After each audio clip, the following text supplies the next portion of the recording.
Hello, everyone. It's March the 19th, Friday. You know, I appreciate you being with us again. And I guess the first thing we should start off by saying that in the state of West Virginia on Thursday, we had a total of 5 additional deaths. On Friday, we had 10 additional deaths. And we have a total of, it looks like 20 additional deaths that have now been confirmed that were unreported. Now, well, I might as well stay on that just 1 second.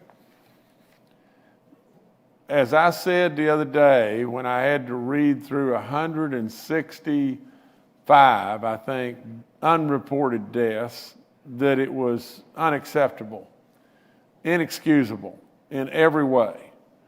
From the standpoint of whether they're coming from the nursing homes or the hospitals, or really it's just a shortfall from the standpoint of our own DHHR, there is no reason in the world that this could be acceptable.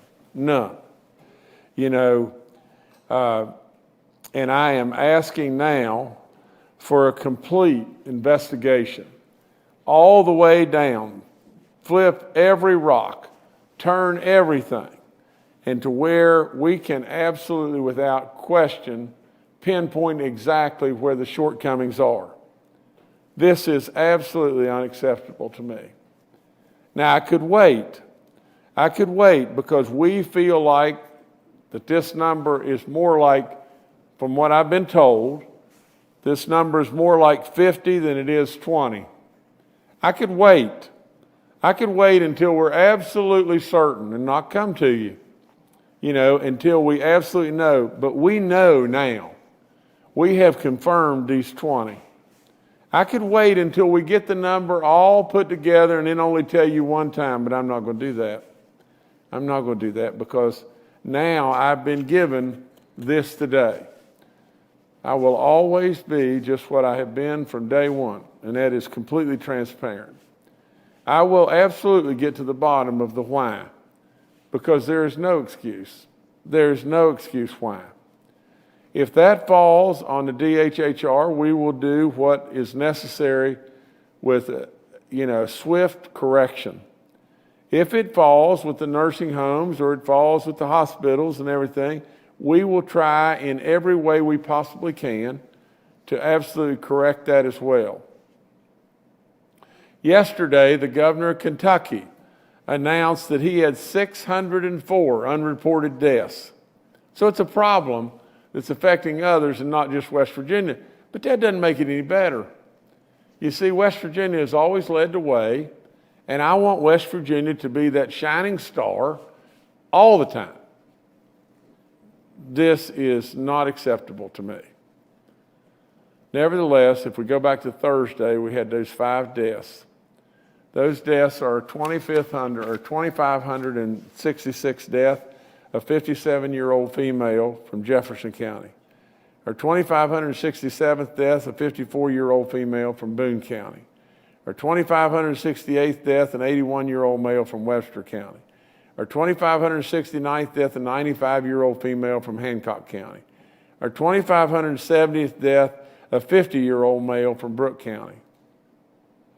Friday's deaths. Our 2,571st death, a 67-year-old male from Mercer County. Our 2,572nd death, a 61-year-old male from Monongalia County. Our 2,573rd death, a 75-year-old male from Hampshire County. Our 2,574th death, a 75-year-old male from Jackson County. Our 2,575th death, a 54-year-old female from Lewis County. Our 2,576th death, a 78-year-old female from Raleigh County. Our 2,577th death, a 72-year-old male from Kanawha County.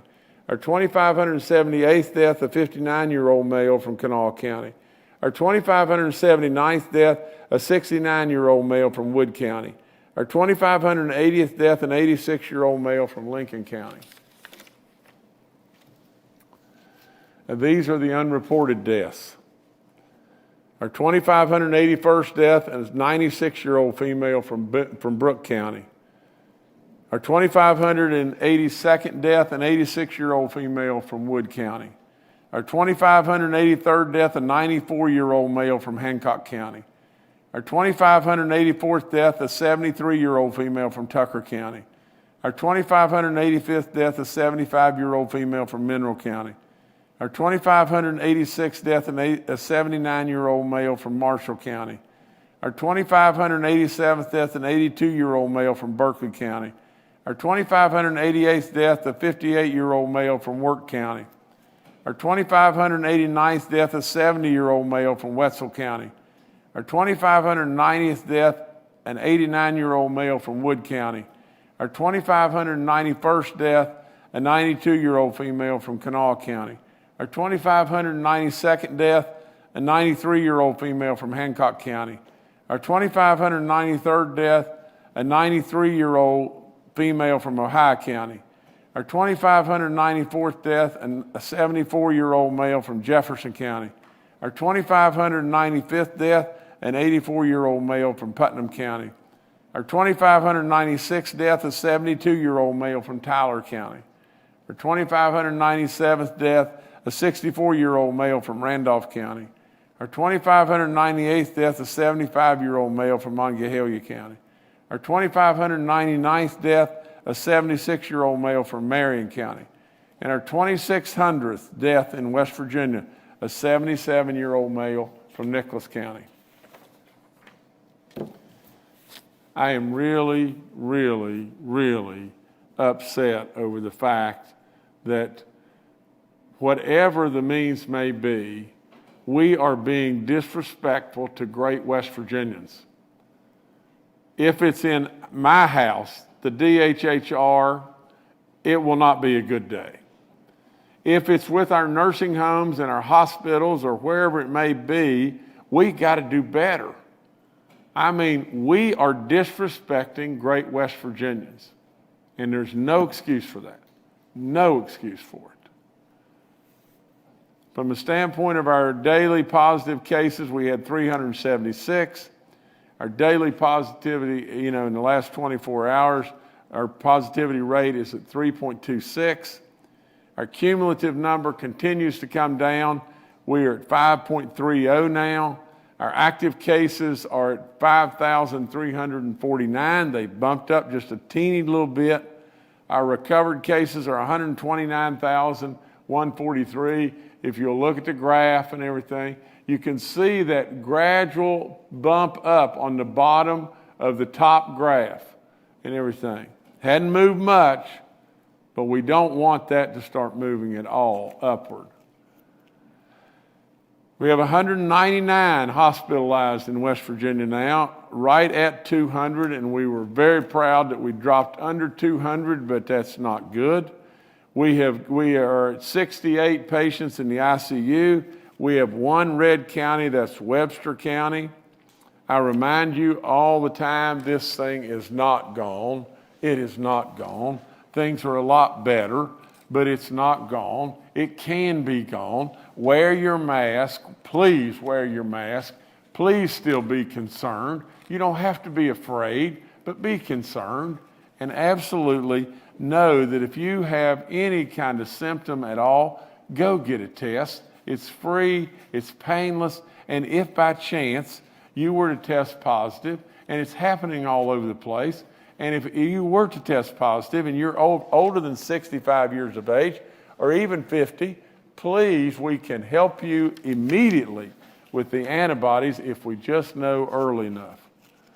From the teacher vaccine today, I'm happy to announce that we have vaccinated all the school employees that wanted a vaccine. Now, there's a portion of them, like there probably would be in society anywhere and everywhere, that refuse to take the vaccine. That's their right. It's a foolish mistake, but that's their right. Because we opened up our prioritization to essential workers of all ages, we were able to offer vaccinations to all of our school employees. And it is clear that when safety guidelines are followed, we see a reduction in outbreak and cases in the schools. This is really important, especially when you're on the outside of a school participating in extracurricular activities with your friends and family. I know ever so well that. So you have got to be super careful at all times in the schools. COVID-19 never takes a day off. So I will tell all of our school employees and teachers, it is not time to let our guard down. We must stay vigilant. We absolutely need to keep following the guidelines, and we can beat this thing. We're right on the eve of being able to beat this thing. Secretary Birch is with us today, and he'll tell you more about this, and we're going to do that now or going to do that in a few minutes. All right, we're going to keep going. He'll tell us in just a few minutes.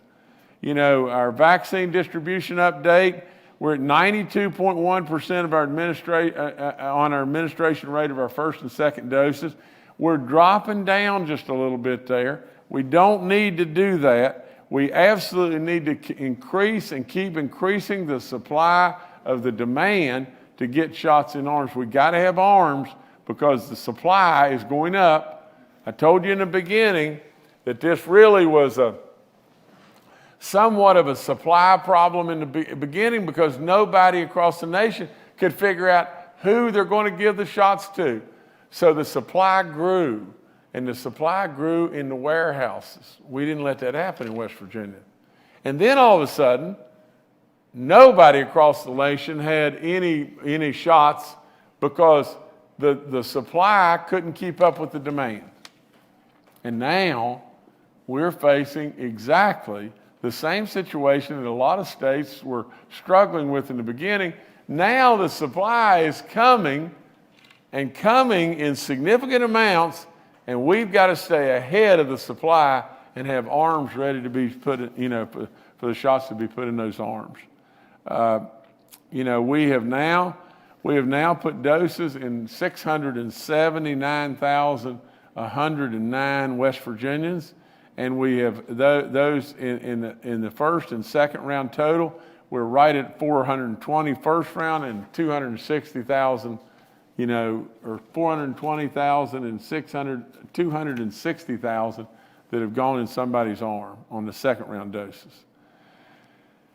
The vaccine scheduling system is up. It tells us lots of stuff. It says West Virginians age 16 and above can pre-register. Please do so. And we're working with everybody, all those counties that were a little bit behind. I don't have a notice here and everything about those counties, so you may be catching up, and that's really good. We're working every day to make sure that we are getting all of those that have signed up into our system. Especially those that are 65 and above. We're prioritizing them, and there's another announcement I'm going to tell you in just a second on what we're going to do in regard to Kenny Bass, and I think it was Kimberly and Paul. Had all mentioned this on how in the world are we? We still got a bunch of over 50, over 65, over 70. That are out there that are wanting their shots, but we're still some way stumbling. I'm going to talk about that in just one second. Our Saving Our Wisdom clinics and everything are open all, in all 55 counties. Weather, and stuff may cause us, to be able to delay. But now get this, we have, so far there have been 221,000 individuals in the 65 and older population in West Virginia who have chosen to get their vaccination. We only have about 350,000, but really and truly that's 64% of our 65 and older that have absolutely stepped up and gotten their shots. Now we want to exceed 75%, but I want to exceed 85 or 90%. And so in doing so, way back when, whether it was the unemployment checks or whatever it was, I said we got to triple what we're doing. And then we couldn't even get there with that. We had to triple the triple, did we not? Well, we're tripling the triple right now as far as saving our wisdom. to make sure we are getting all West Virginians over 65, I have directed our joint interagency task force to set up 3 fixed location clinics across the state so that we can get anyone over the age of 65. Now, what that basically means is just this. We're going to have 3 areas, and if you can get there, even if some way, somehow, you're on the wait list, we can't get you called or whatever like that, we want you to come. I've also directed them to make certain that we're clearing out our pre-registration list so we do not miss anyone. So basically what we're doing is we're going to go back through the list, and if we've got to put 100 people on the telephones calling everybody. Now here's the problem. We call 1,000 people. We can only get through and get 30 people or 60 people or whatever of the 1,000 we call, and we clear the list. And then we got to go back through and clear the list. And so absolutely we're trying, we're going to have people on the phones. We're going to have 3 locations to where people 65 and older can come to. If that doesn't work, we're going to go up every holla, anywhere and everywhere we can, and we're going to get you. We're going to get this done. And if the triple doesn't work, we'll triple the triple. Now, we're also sending more people to our call center, just like I said, to assist in the calls. In some way, somehow, I just don't say it for the sake of saying it or giving me time to get my thoughts together and say it's a good question and everything. Really, at the end of the day, those questions made this happen. And really, all I needed to know was we have an issue here, and then I got moving, and all the great people that I have behind me and everything that have done all this great work, they jumped on it, and we're gonna make it happen. That's all there is to it. We're gonna get it done. We've got 64% of them right now. My goal is to get 85%. 75% is great and is acceptable, but my goal is 85%. If we get 85%, that means 15% basically have decided that they don't want to take the vaccine no matter what. I can't make them do that. But really and true, my goal is 85%. The COVID vaccine info line's up. The vaccine reminders, you've got to take your vaccine, people. As I say it over and over and over. There's no antlers involved in the vaccine. Absolutely, just think just this way. You may know somebody out there that got sick for 2 or 3 days. You may know somebody that felt really bad for a day or 2. You probably don't know people out there that dropped over dead or grew antlers or another arm or something like that when they took the vaccine. But you've got to know this. You've got to know that as I read this list, there is 2,600 West Virginians that have died a miserable death without their loved ones by their side.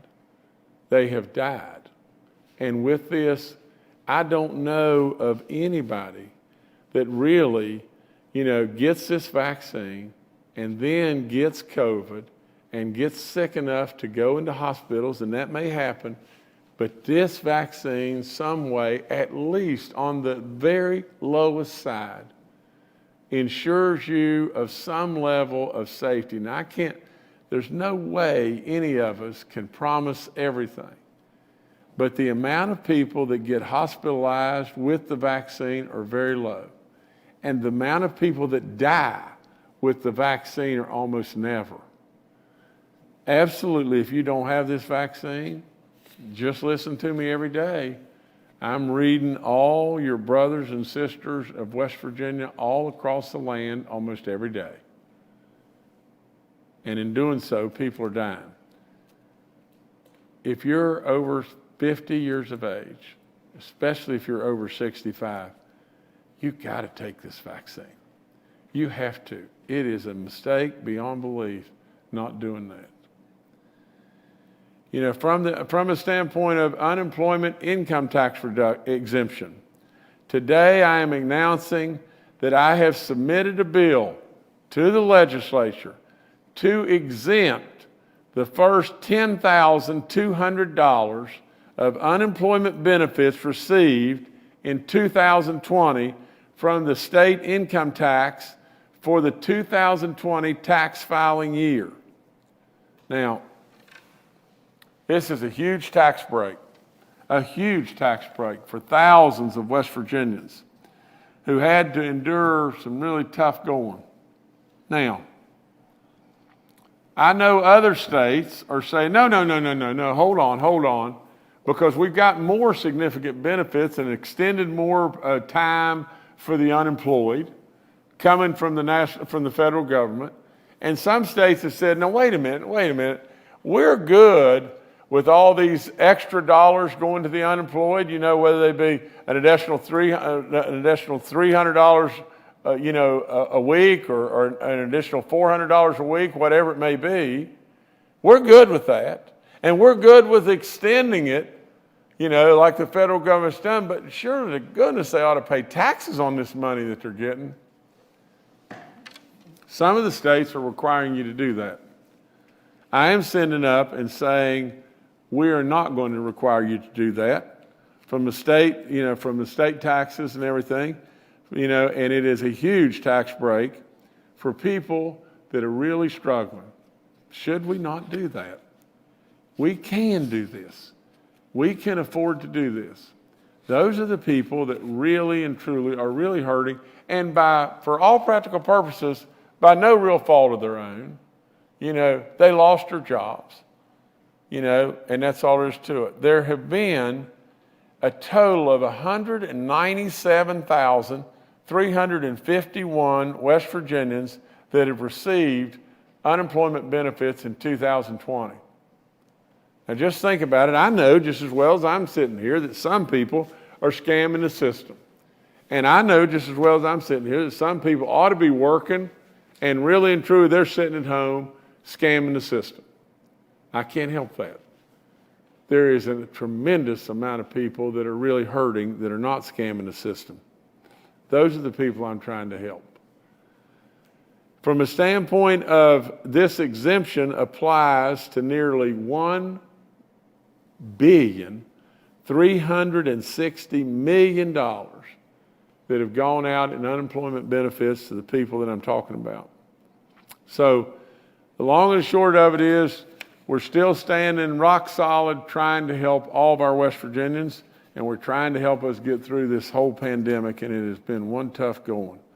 As far as the tax filing deadline, there's an extension on that as well. Yesterday, I announced that I directed the West Virginia State Tax Department to extend the West Virginia income tax filing and payment deadline until Monday, May the 17th, to correspond directly to absolutely match right up to what our federal government recently announced as far as the tax filings on the federal basis. Individual taxpayers do not need to file any forms or call the West Virginia Tax Department to qualify for this extension. Individual taxpayers do not need to file any forms to call the West Virginia Tax Department to qualify for this extension. Now, I've read it twice. However, as far, well, let me finish here. This relief does not apply. Now, this is really important. This relief does not apply to estimated tax payments that are due on April the 15th. One more time. You do not, as far as the filing deadline, you've got till May 17th. As far as your estimated tax payments, you still have to make those on April the 15th. So that's the whole deal. As far as getting tested or free testing that's out there and everything, go do that. The free testing map's up there. We thank Frith, we thank Walgreens for all the good work they've done. We have one outbreak in our long-term care facilities. It's amazing. It's absolutely unbelievable. Our churches have bumped up a little bit. We have 7. I always read the counties. They're only in 5 counties. That's Fayette, Webster, Monongahela, Raleigh, and Nicholas counties. I tell the church community over and over, you've done phenomenal work. Keep at it, keep at it. But right now we've bumped up a little bit. We got to be on our guard here, and we got to get that down. We only have 31 inmate cases in the state of West Virginia and 3 staff cases. 24 of them are at North Central, and 3 each are at Western and South Central, and 1 at Eastern. You know, so many kudos to our corrections people and how they've run to the fire, and all those that are around them, from our health communities to the National Guard to, you know, to the sanitizations that we've done. It's good work. It's really good work. All of our guidelines are up there and everything. I tell you over and over about wearing your face guard or whatever, and that covering is your really line of defense. And just watch our nation. If our nation starts to tick up, always you should remember one thing, and you should remember this loud and clear. West Virginia is an older state, the 3rd oldest state. West Virginia abounds in chronic illnesses. West Virginia is located without an ocean around it, within a rock's throw of population centers that are unbelievable, that are coming through our state nonstop. Please, please just wear this mask. Wear your mask just a little while longer. I don't like it. You don't like it. But if we don't watch out, this thing's going to backfire, and this thing's going to whiplash and really hurt us. I also ask you that if you have recovered from COVID, especially, please go and give blood. If you can do it, I think that you owe the good Lord above the blessing that you were able to recover. If you are able, I underline able, if you are able to give blood, please consider it. We need you. We really need you. So that's all I got. Thank you all so much. All right, thank you, Governor. Let's now go to West Virginia Superintendent of Schools, Clayton Birch. Thank you, George. Thank you, Governor Justice. I feel like some of the things might be repetitive, but they're worth repeating. A lot of the things that Governor Justice talked about this morning. First and foremost, today is March 19th. It was January 19th, just 2 months ago, that the governor put us back into the classrooms, opened up our schools, especially for our elementary and middle schools. And I will tell you, since that time, I cannot thank the counties out there enough. I was quickly trying to draw a little map here, thinking about where I've been in 2 months, everywhere from Wheeling to Parkersburg to Doddridge, Taylor County over in Grafton, Wyoming, and McDowell. And all of these places I've been, I saw a common theme. And the common theme was visiting places that are following the mitigation strategies. And each one of those places I went to, the students, the teachers, everybody understood wearing the mask made the biggest difference. And they were following the rules, following the mask. And I'll tell you that the governor probably understands this as well as I do, that not only in some of these visits has it been in the capacity of the state superintendent, many of these visits have been in the capacity as a high school wrestling coach. And when you go to these events, it's really, really important that these extracurricular activities follow the mitigation strategies as stringent, if not more stringent, than even in the schools. We want to make it safe, and we want to make it last as long as we can. And I'll tell you that, most recently, I was just at Parkersburg South High School, Wheeling Park High School. What they were doing there to keep the students and the athletes safe, I was so impressed. I just cannot thank them enough. Also, as I travel around the state, many folks don't realize I actually do ride a bus with the students, and I can't stress that enough. You've got to wear your mask on these buses. Just because, we're on a trip coming in and out of school, to school, from school, we have got to be diligent with the mitigation strategies. The places we see where they're following them, we see a much lower case of outbreaks. I'm sure that Dr. Marsh and the folks here would agree with me that the mitigation strategies mean the world. So again, thanking our teachers, our staff that invited me out into the schools to see what's working. I just cannot thank them enough. And it's exactly as we heard from the beginning. It was safe to open schools if we follow the mitigation strategies. Now, to the vaccines and thinking about all of our folks that have been vaccinated, we know that the Governor Justice put a very, very aggressive timetable on prioritizing educators. And I don't know that everybody realizes just how aggressive that timetable was, except for maybe the folks on this call and the Joint Interagency Task Force. They clearly understood how aggressive the timetable was.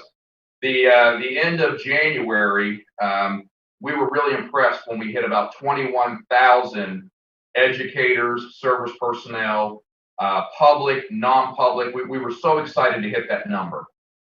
Here recently, we just found that we're now up over 38,000 vaccines. And that means everybody who was asked, if you're a teacher, a service personnel, a substitute teacher, a coach in the public schools, in the private schools, if you asked and wanted a vaccine, we got it to you. And my hat's off to everybody on this call, the local health departments, the folks that held the clinics at the schools. It was just an amazing, amazing feat of how many vaccines we got out there so quickly. And we know we hear the governor call us a shining star, and he wants to continue being the shining star. Well, I think that what we've accomplished with each and every educator and anybody in the education field who wants a vaccine getting one, we absolutely we need to acknowledge that. But unless we continue following the mitigation strategies, and we continue moving forward just for a period of time, as he said, longer, we've got to do that to ensure that we remain in school, we remain safe, we remain healthy.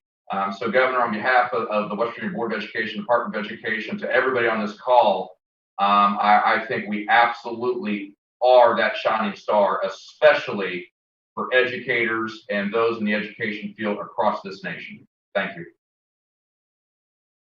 All right, thank you, Superintendent. Next, we'll go to Dr. Clay Marsh, our coronavirus czar. Good morning. It's great to be with everyone today. Reinforcing what the governor has said, we know that vaccines are really powerfully effective. We're watching very closely what's going on in Europe between Germany and Italy compared to Israel. Israel has been very, very aggressive at immunizing their most vulnerable part of their population, and they are not experiencing the third wave of the COVID infection transmission problem that Germany is and that Italy is. Italy has shut down their country again. And we know that from this data and so much more, that for us to continue to do well as a state, as Superintendent Birch said, and the governor has said many times and said today, that we not only hope that each West Virginian choose to be vaccinated when it's your time, but also until that time, and even after you've been vaccinated out in public, it's really important for us to really maintain very much discipline related to our mitigation measures, mask wearing, physical distancing, hand washing. There's a new bit of news out of Kentucky where a person came into a nursing home. It appears as a visitor, although it's not clear from reading what is available right now, who was infected with COVID-19 and ended up infecting 47 people. Most of the residents there have been vaccinated, which has protected them. Of the people who were not vaccinated, 83% of people developed symptoms. Of people who were vaccinated, 30% of people developed symptoms. This is both residents of the nursing home and staff. 5 people had to be taken to the hospital, 4 that didn't get vaccinated, 1 that did. Not clear whether those are residents or staff, and nobody has died. And so as we look at the situation we're in today, we have talked about the variants. We've talked about the fact that this pandemic has always surprised us. And although we, I think, are on a very good path, and with the governor's leadership and certainly the leadership of the JIADF and DHHR, National Guard, the whole team, we are in a very much better position than we could have been in, but we still have the most vulnerable state going into this pandemic. We still have a lot of people in West Virginia that aren't vaccinated, as the governor just said, including, 30% or so, 26 or 7% of people who are over 65. And again, we know that our over 70-year-old group accounts for 77.5% of our deaths, our over 60-year-old group, 92% of our deaths, and over 50-year-old group, 97% of our deaths. So it's really good news. Vaccines are coming in much greater supply. That's an absolute gift to all of us. People are getting vaccinated, which is great, but we're not done yet, West Virginia. And I think it really pays us to keep paying attention. And the other thing I'll just say, and I'll stop after this, is we've seen a real uptick in our younger part of our population over the last 7 days. The majority of cases are really happening in our young people.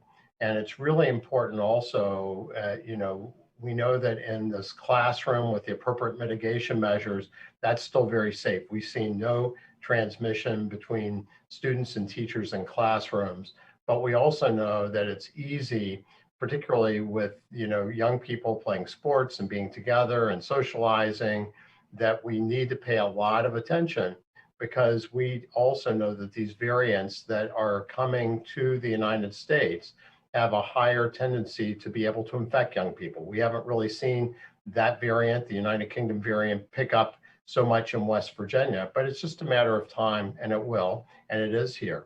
So I think it really encourages us to maintain the highest levels of being careful, making sure we're caring for ourselves and each other, getting vaccinated when we can.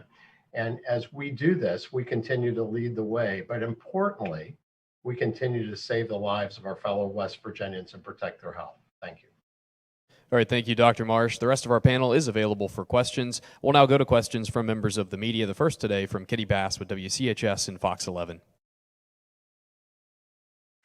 Hi, this is Kenny Bass with Channel 8 and Fox 11. First of all, thank you, Governor, for your action on getting older West Virginians vaccinated. That's incredible news, and good luck to those who are assigned to taking care of that task. Kentucky and Ohio have both opened vaccinations for their entire populations. Well, they've set dates for those for later this month and also for April. Do you see an opportunity for an announcement for when all West Virginians will be eligible? You may have already announced it and I missed it somehow, but where is that in the pipeline where you open up vaccinations for all West Virginians? Are we days away? Are we weeks away? Months away? Thank you very much. I think I can answer this best and everything. Kenny, this is something that I'm really staying on top of with both feet. I'm going to constantly listen to the experts, and because I am not that, and especially from the medical field, and as well as our general and him telling us what we're capable of and everything. But Kenny, without any question, we're maybe not days away. We're days away from maybe an announcement of when we're going to be able to open up, but we're probably weeks and not months away from being able to open up to all of our population, because what's going to happen if we don't watch out is we're just going to have exactly this happen. We're going to have 100,000, vaccines come in, and we're going to dry up on the supply of arms to get in those vaccines. And if we don't watch out, we're going to end up with 40,000, and I'm exaggerating to make my point because there's no way that's going to happen, but we're going to end up with vaccines that are in the warehouse, and then another 100,000 comes in, and then then we'll knee jerk. We need to plan. Our people are on top of it. You're talking to a medical team that is unbelievable, in assistance with DHHR and assistance with the National Guard and what General Hoyer's done, and our coronavirus czar, Dr. Marsh, and Dr. Amjad, and Secretary Crouch. I'm telling you, they're on top of it, because I hate to say this, and it's just the truth. They know that there's a big guy, a really, really big guy, that's not going to have it any other way. I mean, that's all there is to it. every minute matters in trying to save a life. And when you do something with this, like you're doing it the way bureaucracies do it, really and truly, you're going to have people die on your watch that you could have helped. And we're not going to have that happen.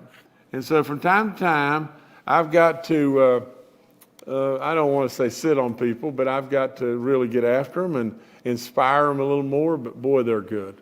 They are so good. We're on top of it, and we'll let you know as soon as we can. All right, thank you, Kenny. Next, we'll go to Steve Adams with Ogden Newspapers. Yeah, Steve Adams of Ogden Newspapers here, and I'm only on these briefings on Fridays now because I'm covering the session. So if this was addressed last week, I greatly apologize for asking the question again. But in the case now that we have these additional 20 unreported deaths, which I'm sure were found because I know you all announced last week about trying to increase how often you kind of check these lists. What are the penalties or repercussions? I mean, what is it that the state can do to these hospitals and long-term care facilities who aren't timely filing these these death reports? What exactly can the state do in these circumstances? Thank you. Dr. Amjad and Secretary Crouch, you guys answer this. I know you can do it better than I can. Yes, Governor. I'll start with that, Steve. As far as penalties go, we've talked with our Office of Inspector General, and I don't know if there's so much of a financial penalty or anything like that. It's more of a process where we want to have accurate reporting for data. So it's not so much of a penalty per se in that sense, because the data is important that we need to have for just our COVID-19 deaths. So data is important in order to give information to make decisions. So there isn't so much of a penalty or anything like in that sense, but we're looking into that because accurate reporting is very important in decision making, as you can see, in giving information not only to our governor, but also to the state as far as information goes. But we have looked into that. All facilities want to report accurate information. We want to see what the systems are in place for them to give that information to us. But other than that, I'll see if Secretary Crouch has anything to add for that. Yes, thank you for the question. One of the most important issues related to this problem is transparency. The governor has been absolutely adamant that we are transparent with everything that happens. So we're fixing this problem. We're moving forward in we will determine where every one of those deaths, where the problem was with every one of those deaths. And the issue is providers in some cases. In some cases, the information was transmitted to the local health departments where it's then transmitted to DHHR. We're going to fix that. We have too many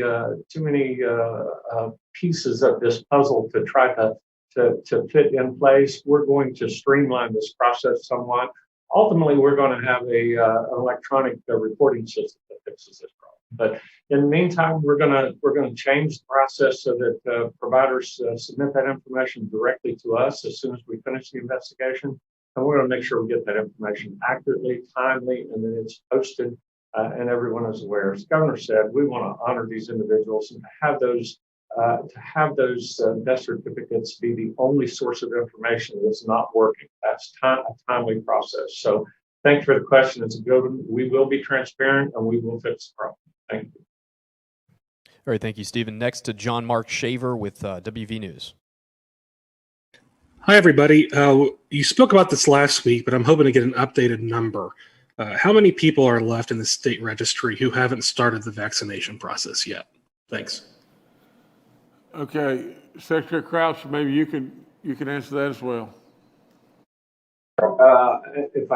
Yes, sir. If I understood the question properly, how many people have started the vaccination process? I'm sorry. Oh, no. How many people are still left in the state registry who haven't started the process yet? Oh, in the registry. Thank you. I have a good example for that. That's a great question. We started calling people. The governor directed us to call these individuals directly. And we have local health departments now. beginning yesterday, this was all coordinated through the Joint Task Force, the JIADF. We have directed local health departments to call individuals 80 and over first, 70 and over after that, who are on the registry. So we're going to reach out to those people in the next day or so. In fact, our folks at the call center yesterday contacted all of the African-American individuals aged 65 and over. So yesterday, beginning late yesterday afternoon, we contacted we attempted to contact a total of 1,225 individuals aged 65 and over on the registry. 482 of those folks, or about 40%, almost 40%, did not respond. We called 3 times during the course of the evening. Only 215 people out of the 743 individuals we reached still wanted a vaccination or had already gotten a vaccination. Others had already gotten the vaccination or did no longer want to be vaccinated. So we have 215 people out of 743. That's an indication of the individuals on the list who have already gone to pharmacies, FQHCs, clinics, et cetera, to get vaccinated. But we're clearing that list and we're going to improve that system so that it works much better. Good question. Thank you. All right. Thank you, John. Next to Ryan Quinn with the Charleston Gazette-Mail.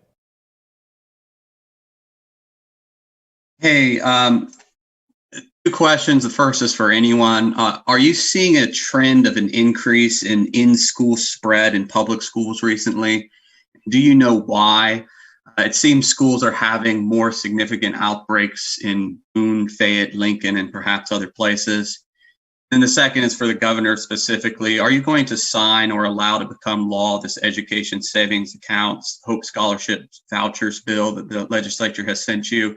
And if so, why?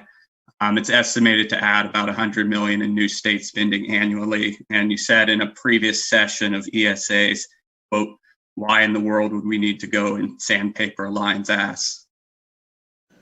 What was the very last thing Ryan said? The last sentence, why in the world? I said, quote, you said of ESAs in a previous session, the education scholarship accounts or education savings accounts, but why in the world would we need to go sandpaper a lion's ass? Okay, well, it's quite a saying, isn't it?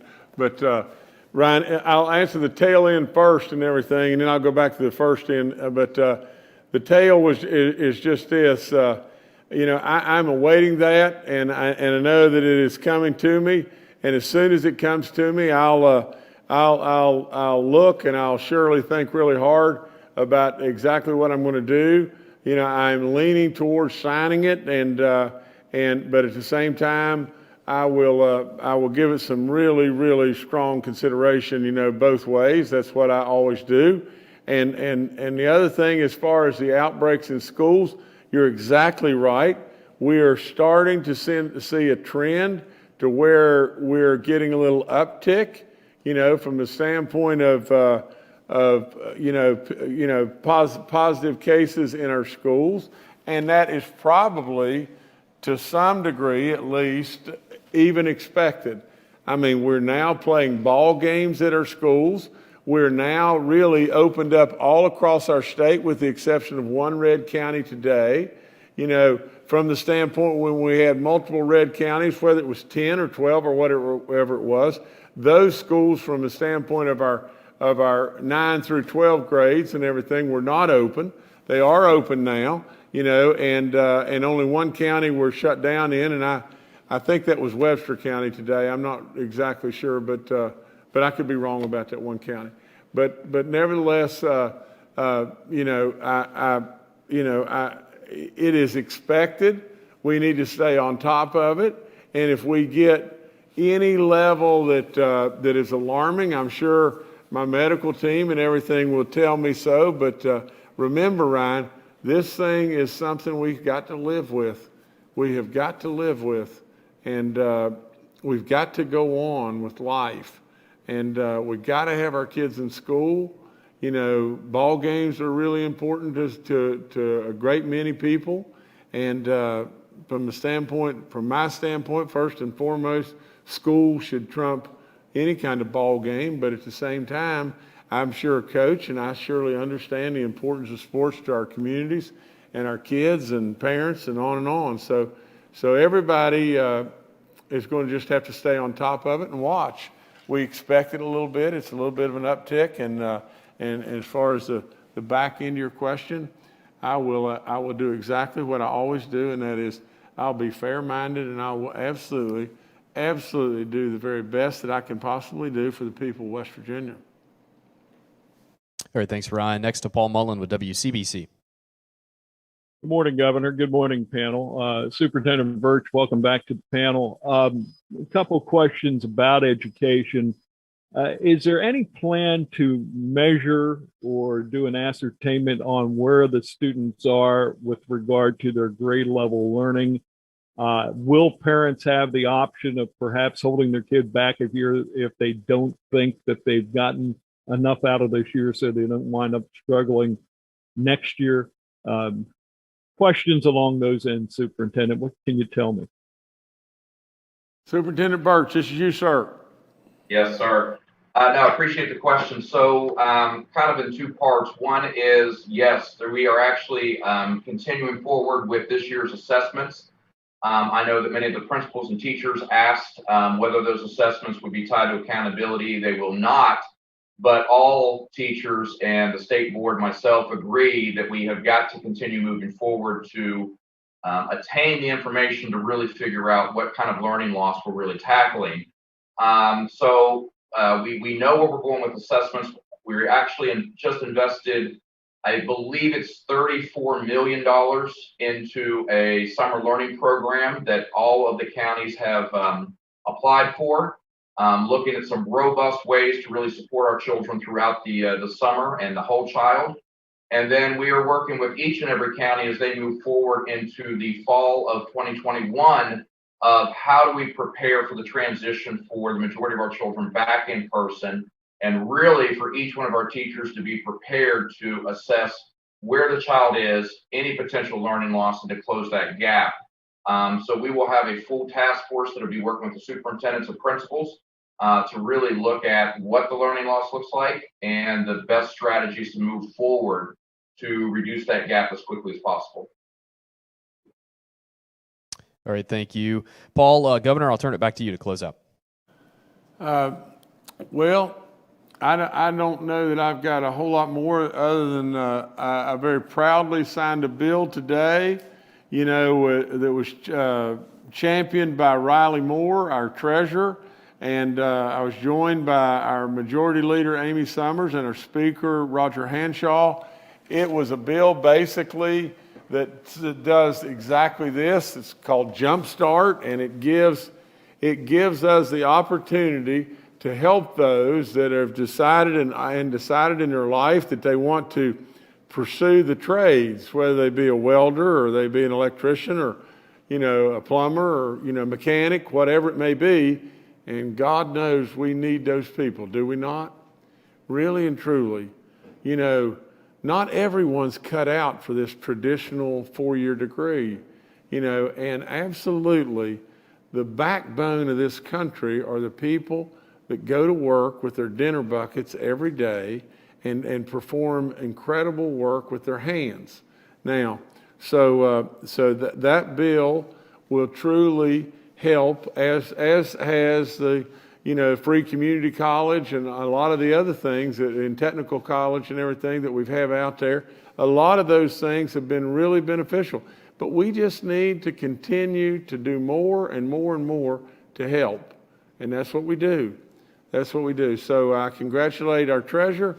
It's good stuff. Our majority leader and our speaker, good stuff. And, and I have been a proponent of that from day one. So it was an honor to be able to sign that bill today, right before our briefing.